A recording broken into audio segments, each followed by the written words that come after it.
problem anymore. In addition, you've simplified the game. Suddenly your stand-in Rior is no longer playing a Timbersaw who's got to make tons of decisions. Where am I farming? How aggressive am I playing? How do I itemize? When am I trying to win this game with my team? He's playing a Centaur with a Grimstroke. Yeah. You just get in there, and now Armel is the person that you're empowering to actually win the game for you, not desperately run around the map as your only stun. So you talk about like the Tinker being empowered, but he's also up against one of the oldest counters against him, Spirit Breaker. You charge, you've always got that vision. So how is he meant to play around this? Is this just going to mean like you'll set to build up nice and early, or? I think he'll go for the Yules. You never know for sure. Bear in mind that it's really only in the early game that you're susceptible to this, and it's going to take, you have a lot of counter initiation, right? A Lich can teleport in, Grimstroke can TP in. It's not ideal, but he'll have stand P'd to peel as well. And Liquid, this is a much more difficult game for you. You can't 4-1 anymore. Shadow is playing Gyrocopter, so sure, I'm sure GH is perfectly capable of leading him around by the hand, but you've got to expect them to be at least a second or two slow. It was when we first saw this pick come up, we're like, okay, how is this actually going to function? The tether is up, and now Shadow, he's too far away. He's actually going to give away first blood up on the top lane, couldn't stick around with the IO, and GH just tries to get what he can, but it doesn't work. He'll have to back off and even TP out from here. So it's pretty simple. Put shields on the Centaur, he runs in. Far less complex, and I think the TNC lineup is very well geared to defeat this Liquid lineup. And we'll see. Matumba Man on the Tidehunter. Yeah, Matumba on the Tidehunter, but it's also something else I kind of wanted to flag a little bit. It's the fact that we talked about like how these dual lanes, tri-lanes, it's so difficult to rotate around without being scouted out. But now you're going to have SB with Iron Shell on you. This used to be so easy for Kuro to just jump over towards the mid lane. And this time around, there's not, like, they've put one Observer ward down, but it's a very late information ward. Yeah, and it is a Tidehunter, and he's deceptively strong in the laning phase because the Gush is a 40% slow, -4 armor, and it lasts for 4 seconds. You have a charging Spirit Breaker on top. You will be able to find that kill, but they're going to need to try and rotate on Armel early. Kill him once before Ravage, once with Ravage, and then look to ward up his jungle, ensure he doesn't have that time to recover. Yeah. It's also that other thing to look at is the fact that, like, the Darkseer as well as the Spirit Breaker will be playing very, very far down. Okay, now he's going to walk past the Observer ward, and Armel will have to back up for a little bit. Yeah, I think that ward is more optimal if it's placed on the high ground like we saw earlier today, because now you won't have that vision on your own shrine, and a Spirit Breaker has a very easy path if you just wanted to, say, charge in this direction, where he'll often be because they're back laning. Could punish them. Kuro walked in just to also leech a little bit of the experience. He didn't have the greater bash up just yet. It's this top lane that I'm really worried about when you look towards Team Liquid. As you said, very simple dual off lane for TNC. How do you make the communication game between GH and Shadow work? Like, GH is walking away, the tether disappears. Shadow, he's got to really connect and get his mind in the game to stay up, like keep up with this Liquid lineup. Top lane, Grimstroke Centaur, it's formidable, but they will need that +1 if they want to find a kill. It's difficult to land anything on anyone other than the Wisp, but he's got 800 HP already. I'm loving this bottle pickup already. Regeneration rune for the Tidehunter for mid lane, and that's exactly what they're going for. Gush out, Kuro adds some pressure. He doesn't come in with an Iron Shell, but that's why Ninja Boogie is forced to also stand here in the lane. Yeah, I really like what TNC's done here. And yes, I know it's IO Gyro, but that combination takes a very long time to come online. And I again point to Armel on the win condition, not the setup, not the guy that's got to make all the moves. I love when this guy is in a position where all he has to do is play around his teammates. Literally exactly what they're doing. SB's charging up, going to try and create a little bit more space. Double hook stomp, but here comes your Spirit Breaker right into the Centaur. They'll get a secondary Rocket Barrage off, but that Centaur is so damn tanky. He's got the boots to get a little bit more distance away too. Another Rocket Barrage, but they work together, but still it moves around the Grimstroke, and then a charge forward. Kuro mad cowing under the tier 1 tower, working with Shadow. GH and Shadow both find these kills, and even forced the TP up from Ninja Boogie. The Lich will join the lane. I would have, they were at a level. Oh man, I just don't know if I like that play. Oh wow. Go for more? Centaur's just gonna run forward. Frost Shield up, there's your first slow. There's no combination with Tim's.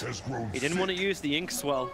Being a bit too aggressive in this top lane. I understand you smell blood, but it's all good. You can out CS this lane. Gyrocopter has 9 CS, Centaur has 7 denies.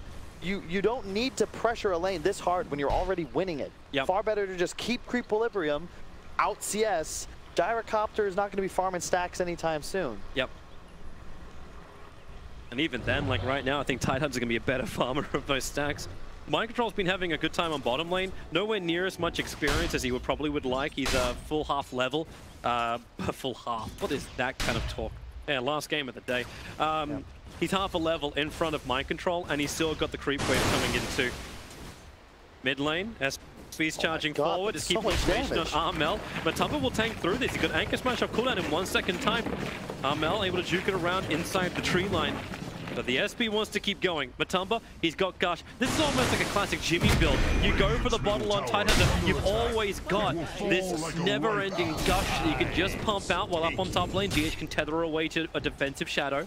And Kuro's got charge off cooldown in 2 seconds time. So even if they get aggressive up on top, which TNC want to, is 15 seconds till runes, they're going to find a different target. The sentries try and block it. There's your charge forward. Grimstroke cancelled out. The homing missile will switch targets down to the Centaur, which traps him for the moment on top of the bounty rune. Even a first hit bash. Sure that this is why the Frost Shield is up and why the Frost Shield's so good. You get the War Stomp off, but is this really worth it? You're going to lose your Centaur. 5 tick charges available. They won't use it. And Shadow is now up to 3 kills.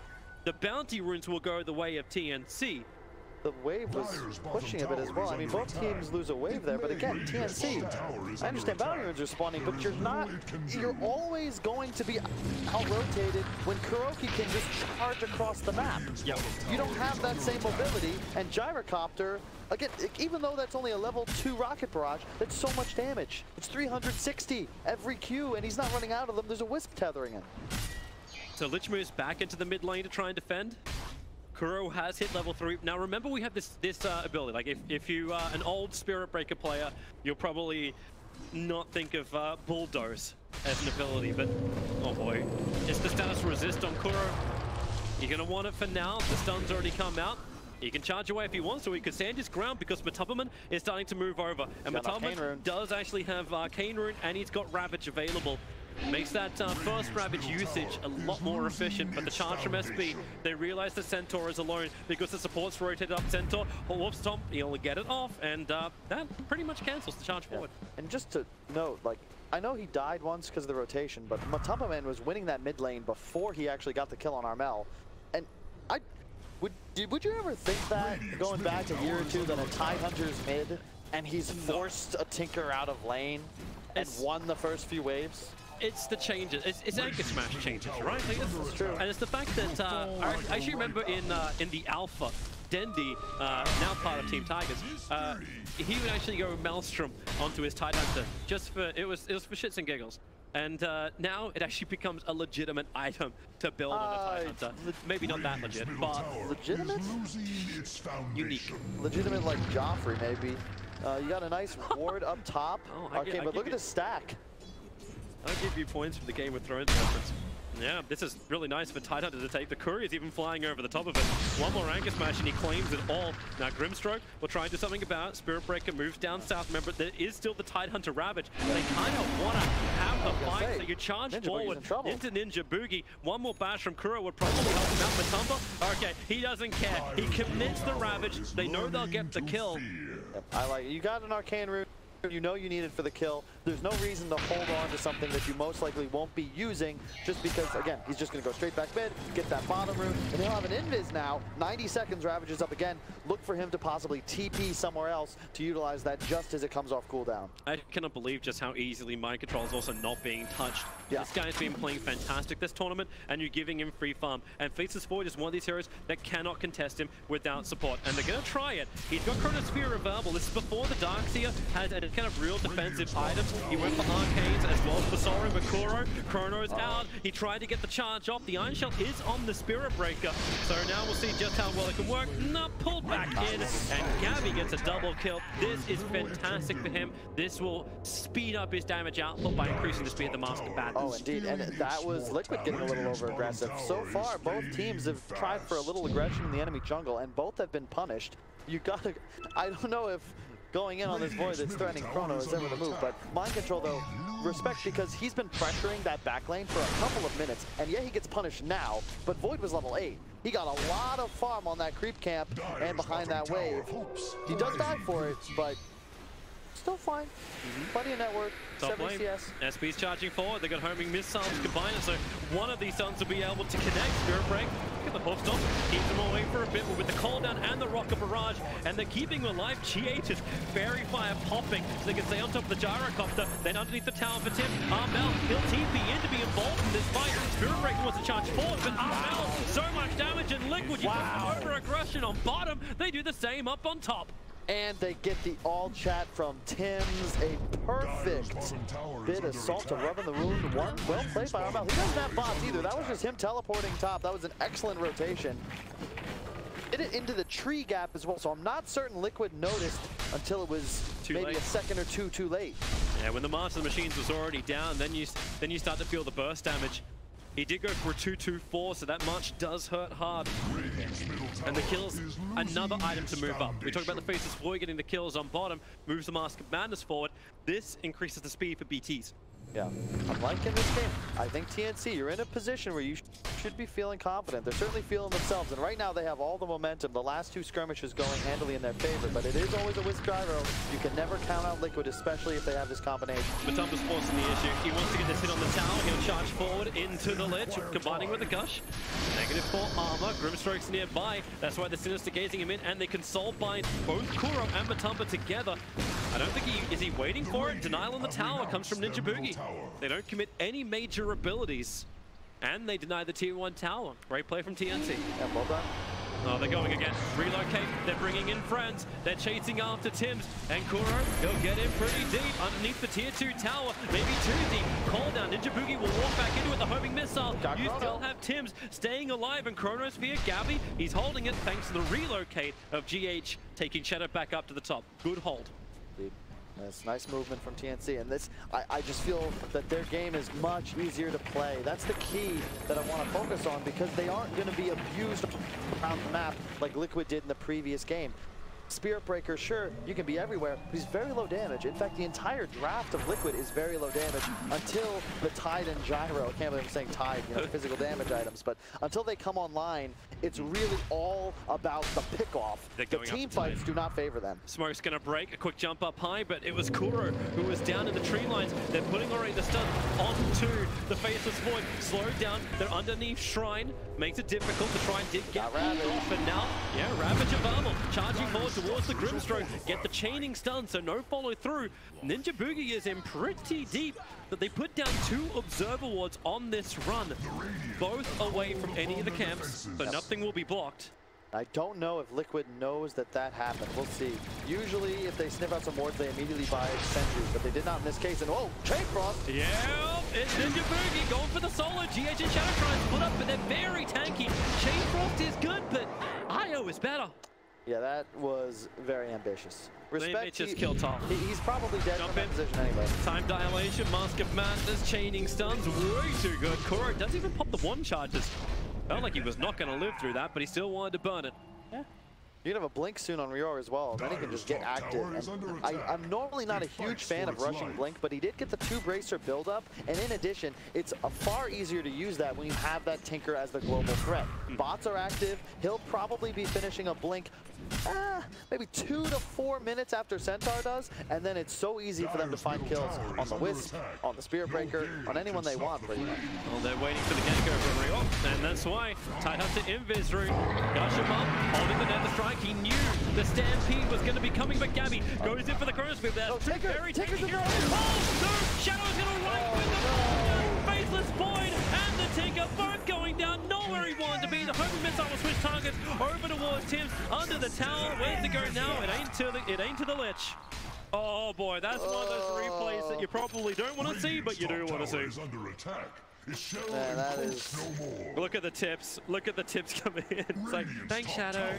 You did a good job, boy. I like the decision from Shadow. He's gone the 2 Wraith Treads into Maelstrom.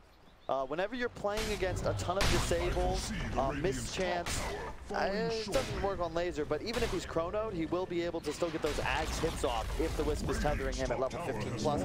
And it's by far the fastest acceleration item for a gyrocopter, and you already know this game is going to go late. Faces Boy is looking for a fight, but that's the one here he doesn't want to do. Mind Control's been sitting on bottom lane, up to level 12 now. Almost completed up the full pipe. Here's that fight once again. So the jump in, they waited perfectly. Gabby, Chrono's in, but it's not anywhere where they wanted to be. Caught underneath the tower. They just don't... In the middle of 5 heroes of Liquid. They are not ready yet. Tinker is the sole source of damage. I'm talking about the Liquid damage issues, but really, I mean, if you fight into their ultimates, you're going to get wrecked. TNC, you need Tinker to have more. Right now, he doesn't even have a Blink Dagger. Let him farm, delay this game. Use Chrono to find free kills. It's tough to team fight at the moment, especially if you're not targeting GH. So instead, like, while Ravage is down, take the tier 1 tower. TNC look at what they can get out of this map. As you said, like, farm up Tinker, get the Blink Dagger available. But Void wants to be still a presence on this map. Yep. But they're changing the lanes up, Liquid. Like, you've got Kuro farming up mid. The Gyrocopter has moved with the Io to the bottom lane. They're in much need of levels. Like, yes, you have the Maelstrom over on Shadow. That's nice, but you still want to have the level 15 into the Io, and this is taking some time. The difficulty is both of your supports on the side of TNC are very squishy. And this is where Spirit Breaker thrives, especially now that Kuro's already level 9. Lich is still just 6. Like, you get charged, and it becomes child's play for Liquid to isolate you, pick you off immediately. Like, you relocate on a charged support, they are dead before they can cast a spell. Look at the warding from Liquid as well. They have total control now of the TNC jungle. Which is funny because it goes the other way. That TP did not complete from the Tinker. He was beating onto the creep wave, but the Anchor Smash kills it off. And now you see Tide try and sustain, look for the back into the Ravage. Darkseer, he's holding it for the moment. It's Iron Shells onto the Tide Hunter.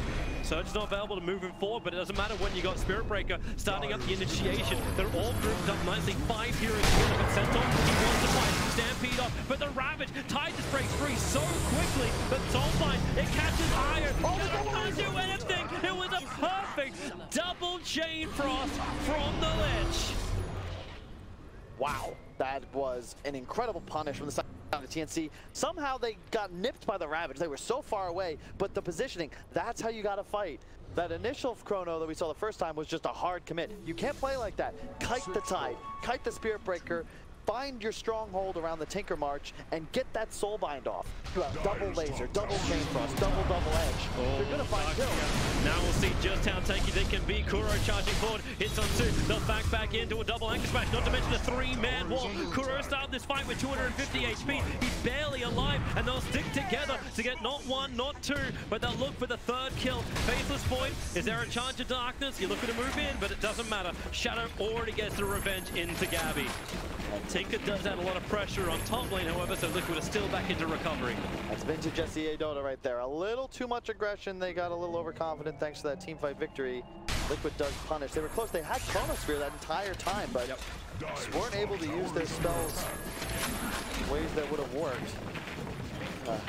They have the nice wards placed thanks to the movement. They will have that one near Ancients fading soon. And if I'm TNC, I'd like to see them smoke. Get that Chrono used. Find some pickoffs and establish map control. We were actually talking about this before when we saw the Spirit Breaker pick up. The kind of build, especially in the talent tree, that you want to see him from him. He went for the plus 600 night vision. Is this exactly what you're looking for? You didn't think like he needed the armor in this game at all? I like it here because you're going to beat TNC by finding the right targets and jumping them. You want to abuse vision, abuse the initiator's advantage. You don't want to be in a position like armor's not going to help. You're going to die to tank, right? You just got to find these guys. Io and Gyro, they're in trouble. Faces Void started up for the Chronosphere, won't get it. And GH, he moved perfectly to the side. The tether over now. The Woodstock is over on the Gyrocopter. The rocket spam is just kicking in non-stop. Now the Chrono Poke. The Lich Chain Frost will not work, however. Darkseer, he's got them back. He's got the Iron Shells that kept him alive. Shadow is up! 60 HP was all he needed. Void goes down. You'll have the Centaur join him as well. 9 HP he drops to 1 challenge up. Blink Dagger comes off cooldown. And it looks like Liquid don't have the vision. Oh yeah, they do. The Observer Ward's inside the lane. Gush forward. Won't matter. And Tidehunter just continued to just run forward looking for more. That is all. That's the team fight item disparity. I've heard so many different captains talk about the importance of these sustain items. You've got a Pipe and a Vlad's on Liquid, but the 3 cores of TNC, they've all got to worry about their own games. None of them can afford to go back for these items to help their team. Pipe, Vlad's, that's the difference maker, and that's why the Gyrocopter stays alive. Of course, probably could have optimized your spell casting a little bit better, TNC. It was difficult with the initiation target, right? Like, they thought they were going to get the double Chronosphere, but it would have been max range right on the edges, and the Chain Frost wouldn't have bounced that far anyway. So they wanted IO as well as Gyro locked together. Didn't get what they wanted. The Liquid punish. The concern is the Void. Like, we already know how much damage IO Gyro is going to do. We've seen Tidehunters go late game, as weird as that may sound, as right clickers. Gabby, he doesn't even have his Shadow Blade finished yet. There's no farming mechanic for this hero. Yeah, he can right-click creeps one at a time, but Gyrocopter is going to be accelerating much faster, especially considering he went for that Maelstrom. He's going to finish his BKB. That's on the way. Liquid is hitting and timing. You really don't want to mess with them when Ravage is active. Yep. And it is with an Invis Rune and the Blink Dagger available. But this is the strength now of TNC's lineup. This is the reason why they want to pick up Tinker over on Armel. Get him over all around the map. He's got Blink Dagger, he's got the BT, he's got everything else he needs. Ether Lens for long range. We thought he would go into Eul Scepter just in case, but he's realizing he needs to have that damage output. They need to kill off the IO with the burst damage, so Dagon's the next one for him. I feel like, okay, I like the Dagon because of the Soulbind. I like Ags as well because of the Soulbind. It's kind of a preference thing, and you know, you will be able to blow up the Wisp, but this is a huge ask for Armel. He's got to do nearly all of the damage. Ooh, look at that movement speed. Never really think about that combination. Spirit Break and surge forward. He charges Soulbind and the double Chain Frost. You can think of that combination. You will lose Kuro, but Tumble will get the Ravage off. It's a 1-for-1 trap, but now here comes Shadow in the cooldown, off target, and they're locked together with their own Chronosphere. Darkseer tries to create HP, backing around as she pulling Centaur into the middle of the Chronosphere. GH, Bullcrab, he's still alive at 150 HP, and Shadow, BKB's up, the Flacken and damage spills out, allowing him to get the kill over on the Lich, but he's lost his entire team, needs to rock a barrage back, and Gabby senses it coming. Time walks away, and TNC, what a fantastic fight for them. Yeah, that was a bit of a mistake from Liquid, though, I gotta say. That was the IO Gyro just not able to link in time. The ult came out, but it hit the river. If we have a replay, I'd like to take a look at it because that was just miscoordination, and that's the difference in this game. Your stand-in is no longer playing this one position that can just safely farm corners of the map. Your Gyrocopter, you've got to be involved as much as possible. And watch, so but like look at the link. With Gyro, they ran, they're hesitating still. Shadow is not immediately coming over. He's going to pop his ultimate, but for what? Like, he's still not here. The Ravage is out. He's still not here. Now he's ulting on a solo Void. Leaps away, no problem. Runs straight up the high ground into a double Chronosphere. Armel has enough time to get a full cycle back to base and then come up to find even more kills. Shadow also not getting BKB up before the Chrono. This is just not the same Liquid that we saw even in the previous game. Yep. It's just and it's well played by TNC. So you have those kind of problems. Now, here we go once again. It's a very, look at the speed of that little pink icon down on the mini-map. It's the surging in Spirit Breaker. Yeah, this was a I love this combination. You surge Spirit Breaker, and he does damage. It's the movement speed is damage plus 24% exactly. And at the moment. You're no longer capped at his speed, so you actually just run it, not quite over 9,000, but you know, you're in the 4 digits at certain points. I don't think, yeah, we've seen no hero ever reach 9,000 damage. Apart from maybe Pudge during Year of the Beast. That's true. Then it was 9,000 damage. I mean, Bulldog does get a lot of viewers nowadays. Bear in mind, those are the 2 fights now. Oh, Void first. Yeah, Relocate's coming in. He'll jump up, but that's why Shadow was already there. And you've got support. The Soulbind is down, and here goes your double Chain Frost. They want to split. GH just has to tank it. Shadow is the BK. Protect himself, and then no, they fear they pull it back in again. The BKB wore off. Man, I don't know if they had the confidence not to use the Chrono. They knew the timing, but double kill, Ninja Boogie. They didn't even have dust for that. There's no way they're finding that kill. Does anyone have dust? Kuro did, but like the Wisp Gyro, that's so ambitious, and you know you're on an active shrine. They're going to run straight to Roche on TNC. I don't know. That might be a bit ambitious. I don't think they have the damage to do it before the respawn, but they know the BKB is down. And so far, 3 fights now that TNC have won, it's Liquid being aggressive over pursuing. They're catching Soulbind and then double Chain Frost. That can't happen. If you're going to win these fights, you've got to abuse the TNC's support duo before the fight starts. Great Observe Ward is actually up and out of range of the 2 Sentry Wards that Liquid put down. So they see Kuro trying to run in. Roshan very low, 1k HP. Tidehunter silenced up for the moment. GH is now going to work with him. And then the Chorus, 2 of them caught. Roshan brought down. And maybe with the Soulbind, is there any kind of control? It's just all control on Io. He never had a chance. It wasn't even Soulbind. It was a simple silence, and then Tinker does the rest. This is all a game about initiation and vision control. If you're Liquid, it's time. You gotta find a fight around a ward that TNC doesn't expect. Kuro is a mastermind at this, but it's gonna get progressively more difficult. As you can see, Tinker adept at shoving lanes at all times, top and bottom, constantly pushing towards the Liquid side of the map. And TNC just doing a great job. They're consistently killing GH at the start of fights and protecting their Lich and their Grimstroke, who are just always getting their spells off properly. It's unbelievable also, like, they're positioning to get those spells off. Like, I was worried when we saw the Lich as well as the Faceless Void picked up, but this is another disappointment. It's when you've got the big combinations that you never see actually done. And that's what we had in the 3rd series today. It's like Faceless Void and Lich. We saw it actually 0 times. That combination actually worked during that. But in this game, it's been 3 times that Soulbind double Chain Frost has been able to come out. This gives more and more time for the Tinker to get stronger. He's up to level 2 on the Dagon. He can buy the 3rd if he wants to, and they're waiting. It's Tinker Wards with the Sentry, no hiding, but Armel's playing from the southern side, while the rest TNC are pushing up mid. And that combination, there's a reason they gave Wisp and immediately went into this combo, because the Soulbind, even through BKB, links the Wisp and Gyro together in bounce range. GH wants to be able to drop Tether, roll away, and then come back in to re-engage. He can't do that when affected by that ultimate. Like, TNC, they need to have this advantage.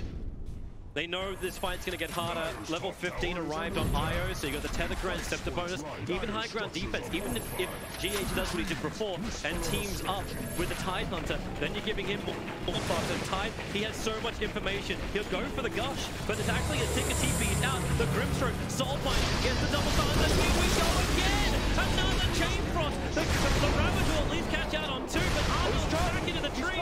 Charges up. They can see where he's going, but a Chrono Spear, it cleans them up, and Shadow, he wants to help out the back, keeping Gabby off the back of Tidehunter so he can move forward. He wants the Tinker, saving the Anchor Smash for it. They break the Aegis to the Immortal, and where's the help? Centaur can't do anything, so you'll bring him back up again. A Time Walk down, then maybe with the charge, it will cancel off any kind of extra effect that comes from the Stampede. Too good, and they're right on top of him. They burn through Gabby. He goes down, never got that BKB off. He got it delivered. I thought he might pop it to try and save his own life, but alas, I think Armel made up. He was a bit too greedy there. He gets the kill on Wisp. You've got to cycle back. Expect that at some point in this fight you're going to be charged, and he got that TP interrupted with a full second. Oh, the TP is going to get cancelled. Oh, no. And Spirit Breaker. You'll play with him for a little bit. TP support's coming over from Gyro. Now I'm actually really waiting to see the Tether over. Yeah, come on, Kuro. What have you got else left? It's just, how hard can you push him? Centaur, he's taunting. He knows he's going to die, but at least he'll do it with Dial. A hook stomp down, but Matumba's Anchor Smash. So much damage when he's also got the Desolator. He also talented for the Gush, like we've seen time and time again. 12 armor reduction on Gush, 7 from the Desolator. I really actually want to see GH almost team up with the Tide more. Yep. But he needs to give that bonus to Shadow. Shadow needs to be the big hero for damage. Exactly. We talk about it a lot. Whenever you have these heroes like Gyro Medusa, damage steroids become so much more effective. Sure, you don't have a hero that necessarily provides auras, but when you can just put minus 19 armor on a target, Shadow could be attacked then 1,000 meters away, and just those flak attacks can be able to finish that kill. Armel, you've got to play perfectly, man. You cannot be... You can't die. You cannot die, or the damage of TNC disappears. Yep. And the Gyro, like somehow Shadow, even though Liquid has made a couple of miscues, they're in, they have 2k gold ahead, and Shadow's top of the net worth chart, or at least he was until just a moment ago. Yeah, effective net worth also puts him up just because he gets the free Aghanim Scepter from GH, so you could look at the money just from that side of things. And the fact that GH now has a mech, his sustain's going to get better. And TNC, they're dropping GH down, but they're only just at the moment killing him. And unless they're able to hold him in the Soulbind and then Tinker opens up, if they don't get that combination on GH, it's going to be problematic. Yeah, and I like how Darkseer and Tide have played this game. They both have Blink Daggers. You only have one BKB and it's on the Void. Now you have 3 heroes to break. All the strength heroes can theoretically hunt the Tinker and find him. And then there could even be a relocate on top if necessary. This Observer Ward is doing so much. They know they're farming up the Ancients and they lock them together. Here's your combination. Mind Control tries to do something. Jumping on the Tinker on the back for double buybacks. They're going to try and turn this one around. GH's Shadow moving forward. Gabby, he's jumped down, begins his own TP. They go after the Centaur. He's down in the trees. Blink off cooldown a couple of seconds time. Oh my god, they're so fast. Yeah, remember? Did you see that? Tethered together. You hold the same movement speed as each other. Yeah, it was 839 when surged. Holy shit. Maybe this is that time to get AoE surge on the Darkseer. Actually, isn't even required. They just relocate down, find the kill over on Centaur. Kuro kept with the gank. And now you look towards the mid lane. Matumba, Blink, Ravage is available. They really want to be able to push some kind of big objective. Tinker has 8 armor, okay? If he gets caught by a Ravage, Matumba Man might just kill him in a single smash. Especially you add in like just a couple of pokes. He'll be at negative 10. TP forward, Tidehunter. Well, they don't see it, but Darkseer, he still wants to jump forward. Lich pulled back, but protected by Glimmer Cape. They'll take the tier 2 tower, even through the Frost Shield. 18 seconds out without the Centaur. Then again, he doesn't have Stampede, and Chrono's on cooldown for 50 seconds time. I just want to see him surge the gyro again. Like it just doesn't feel like Dota at times when you have these race cars zooming through the map. Yeah, you thought Bloodseeker was always the meme for the fastest movement speed. And that's the thing, like, don't get me wrong, TNC, you're in a fine position. It's an even game, but Liquid are going to have a much easier time ending the game. All they need is that one fight. The tower damage of TNC doesn't exist. They're going to need to continuously kill Liquid again, kill Liquid again. Yep. Yeah. But Liquid just needs to wipe you once, and Gyro's in your base, and a Rax is dead, and another Rax is dead. Just like we saw LGD do to Vici a couple of days ago. Yeah, but they do still have to spend money. Like, they wouldn't have won that fight without spending the cash. If that fight didn't include 2 buybacks, one from the SB and one from the Tidehunter, then this advantage wouldn't just be 3,000. Like, the gold advantage is kind of plateaued a little bit over the last 10 minutes. It's bounced up and down between the 2 teams, but there's only 2K separating them. It's the experience where there's the bigger advantage, 12K going the way of Team Liquid. They're starting to get these high levels up. This also happens because you get the plus 40% experience gain over on the Tidehunter, who's been living through all these fights. And it gets scarier and scarier, I feel, as TNC continue to play this game, because really, Tinker at some point is going to die. And it becomes harder and harder for him to avoid these heroes. They have double blink to find him. They've got the charge, it's always a threat. I mean, in about 2 to 3 seconds, a Spirit Breaker that gets surged into charge will traverse the map. And then there can be a relocate. Like, this is a very, again, tall ask for Armel. Yeah, when you think about it, it's like, okay, Tinker's got time to get away. But you're right, if that surge is on him, there is no time available. And that's why we were kind of wondering, like, if it's going to be Yule Scepter. It's not an uncommon item on a Tinker. In fact, with the rearm, you can actually keep a hero out as an old counter to the Spirit Breaker, to the Spirit Bear when you had it, and you just kept it up in the air. Thinking about though, that's impossible. How do you Yule's a charging Spirit Breaker moving in light speed? Can you catch a flashlight?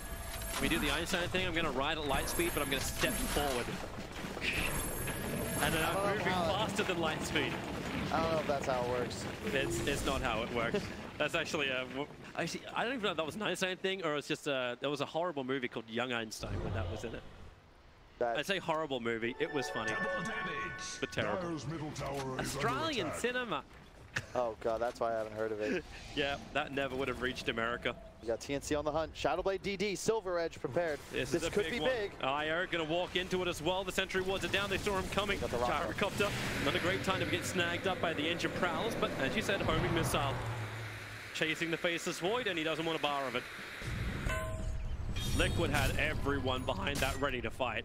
You have a Lincoln's now as well on the gyro. You've got to be careful about your spell casting. The big man, he walks out of the pit. Hey guys!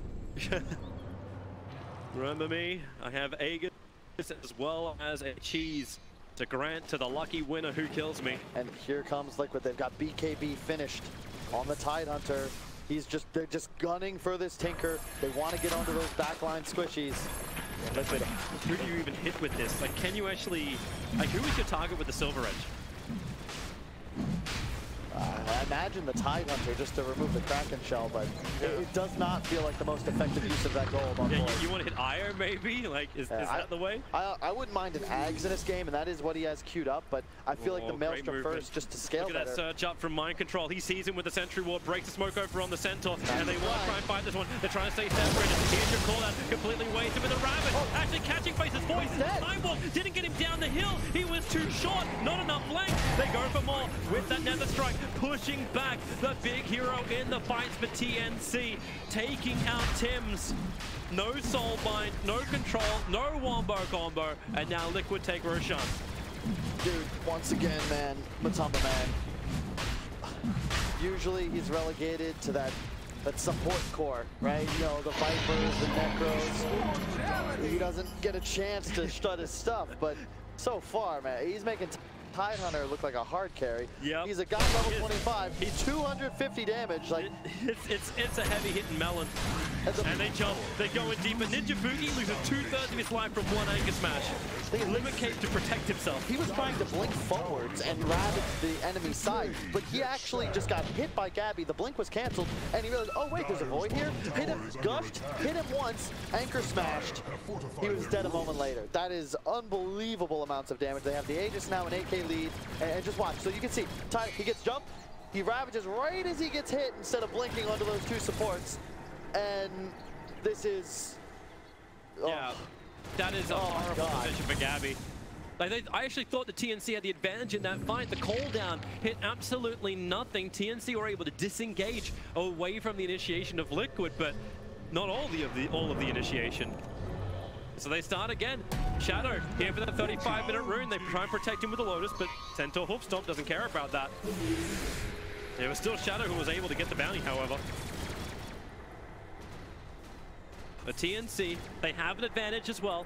Their high ground defense is really good. They can... They've still got the combination that Liquid will be afraid of fighting into the base. You have waves of March to the Machines. Tinker for fighting inside of his own base is a lot better. And all they need to do is just hit that one combination against Liquid.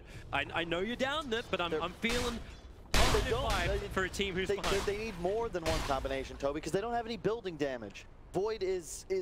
Yeah. He's below the Darkseer in net worth. He'll get it later. But now he's currently being charged, and that's a very quick, that's a 814 movement speed. Spirit Breaker, relocate comes in, and Koro, he connects. The TP is cancelled. No point burning the BKB. Down for 80 seconds. The Faceless Void is gone. And that's how easy it is. Liquid, they have an easier time finding kills. They have an easier time pressuring base. And they need fewer fights to win. It's just... Take up. Tinker. The charge is coming in. They can see him. He blinks once more and then TP's out. He will get back to base safely. Koro, maybe not going under tier 3 towers. Pull out. Armel, man, you got to be a lot more... Like, when I watch other Tinkers at times play this, I know Armel does it too. He's a great Tinker. But you got to be quick casting immediately into those trees. You don't have time to just go through a full cast animation mid-wave. That's spooky. We'll see the confidence of TNC's hold. They still don't have a creep wave, so backdoor protection is available for TNC. The mid lane pushed out. This is, again, that advantage of Tinker. There are so many machines marching in. It's a swarm.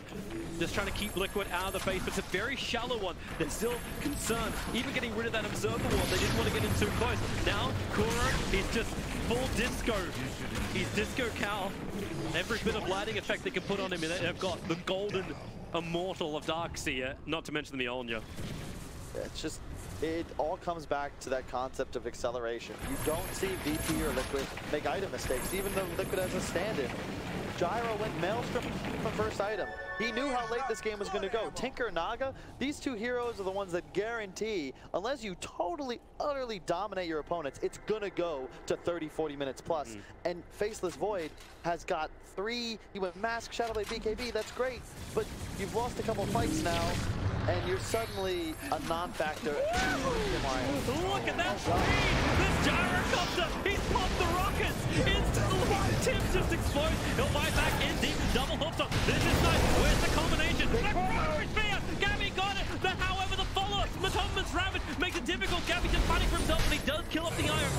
wants that amplification, but Gabby, he cannot fight against Matumba.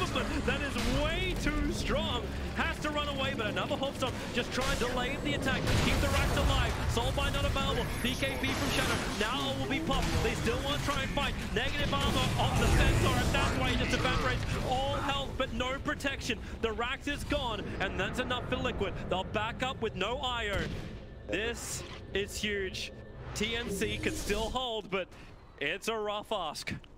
And you can see Mind Control playing that flawlessly, just not getting antsy, all right? Lesser players might have been tempted, I want to blink in and vacuum, let's get involved. He's just chilling, hits that AoE surge on both of his cores. They know that they're really not threatened. You tank that Centaur stun, it doesn't matter. You can run away from the base at 800 move speed. You're outpacing a Stampede. The cheat is chasing after, what's a slower creature? I was going to say gazelles, but it's similar. Yeah, gazelles can move pretty quickly. Let's just say like a tortoise. Cheetah versus a tortoise. Nah, well, that's too easy. That's too easy. Wildebeest. Cheetah versus wildebeest. That's like, that's, you know. You're giving it a fighting chance. Ecologically accurate, yeah. you have a possibility. A cheetah versus a hippo. Actually, hippos can be really fast. You can't even like. I've seen videos of lions like jumping on top of hippos. You actually can't break through their skin. No, you can't break through the skin, and a hippo's jaw will actually snap you. Like, it's so strong. Hippos are terrifying. Well, Tinker. Just like this Liquid lineup. Nice transition. Laser upgraded. I was actually wondering if he was going to look for the mini stuns, anything to try and stop the charging before, but he went for laser buff up, even though he doesn't have an Aghanim Scepter on the Tinker. Yeah, comes down to the building damage. Liquid understanding their lineup, and it looks so promising for TNC, and then it's deceptive because they're winning fights, but then you think, wait, where were the objectives? Where was the building damage? And how much easier is it for Liquid to close out games? Just watch this Tidehunter damage go through the roof. He's already at plus 359. And here's the wall, 2 heroes down, Spirit Break is gone. No way that Liquid can reply that fast enough. He was just looking at the DD saying, oh, this would be nice to grab. And this is a great example of the point we were just articulating. Yeah, you get these 2 huge kills. It's great for TNC, but now your chrono cooldown is for 95 more seconds, Tide's up in 100. So yeah, sure, you could continue to pressure, but I'm pretty sure Liquid's confident they could 3v5, and I'm sure they'll have buybacks ready to go if TNC overcommit. So instead, like TNC, they just push out the side lanes, they get control, maybe they can take this free mid tower, but no, Liquid jump forward, the Noctia wall, Stampede, only other choice, they have to back out of it. As Grimscope, that's going in a little deep, even with a Blink Dagger. His cores are currently trying to get rid of the Dark Seer illusions. And like you can see TNC even up 2 heroes. Yes, buybacks are a threat, but you still can't play with confidence because the tool you use to win all of these fights is on cooldown. I again point. Maybe you want. How do you win this game, Gabby, with these items? Do you get Aghanim Scepter instead of this Lincoln Sphere pickup? Lincoln isn't going to do a goddamn thing. You just need like Chronosphere, lower cooldown all the time. You can have it up. Obviously, you're still going to have the combination with a Grimstroke. Like that's a 50-second cooldown time. They look to prime push mid. Maybe they just want the force to buy back over on the Tidehunter because there's no Ravage up. Centaur, Inkswell, he does not go for the jump. No chrono, they are unable to take fights. Like, yes, you have a Hex on Tinker, but the moment he shows himself, he will immediately be charged, and that's where the buyback could come in. The BKB relocate. You just all in for him. You almost like buy a Lincoln Sphere over on the Tinker, so it's like, you can't instantly charge me anymore. It seems like a stupid item to get, but right now, like, it's just too visible. He's got 5.5k gold on this Tinker. I could see that. I think I still and Ags. It's too late for Ags. Maybe Shiva's the problem. It's the same problem. Yeah, he has to play the outskirts of fights, and but like the Aghanim Scepter feels like you almost need to when you get the plus laser damage. So at least you get some efficiency when Liquid are trying to push up into the high ground. But they push so fast that by the time you hit him, it's not a range harassment anymore. He's going to buy a BKB, which at least allows him to play with confidence against the Ravage. The problem is, unless a core is CC'd by Chrono, like Tide plus Gyro kills Tinker through BKB. All Gyro does is hit something just like we do Shadow do in the base when he killed that Rax. He flaks, But Tupperman Here we go blinks again. on top. Okay. I don't know where we're going again, but that was fun. Dragon Interceptor is on the Centaur, so there's a damage reduction of 40%. This will buy TNC a little bit of time. And you've then got the Frost Shield, so maybe they can keep someone alive. But Mataman, they charge him in towards Roshan. Roshan is not alive yet. He will respawn in 55 seconds. You have an Arcane Rune on the Tinker bottled, near 7,000 gold. Again, not sure what item really changes the status quo. We know the problems TNC has, how they deal with them remains to be seen. Liquid. It's delayed. It's a BKB thing. Okay, yeah. Cool. Liquid's confident.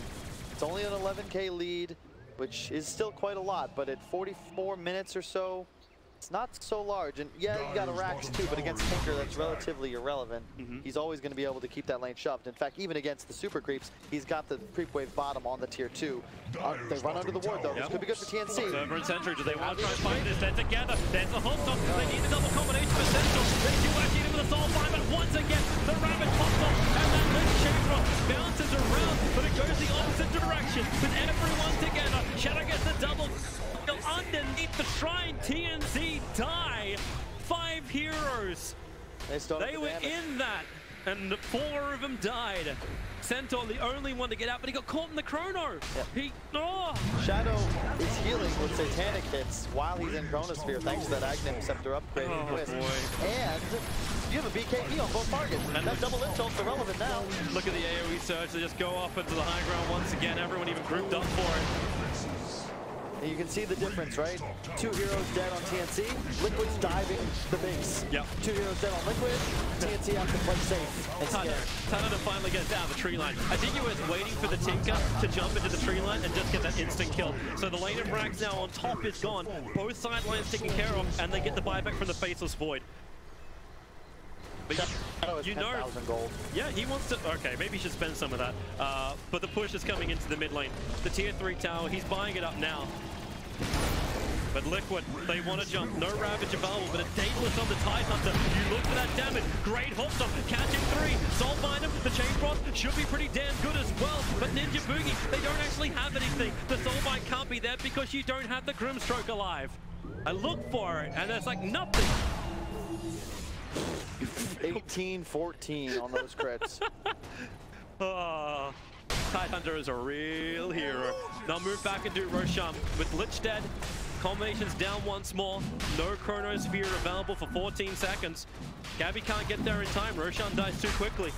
And they wouldn't even matter if he was. There's no Chronosphere available, and we've seen just how fast he dies if he's attacked for even a few moments by these Liquid cores. Now Refresher. You've got, Refresher Sharper Tide, so you got double Ravage, you got double BKB for him to stay immune.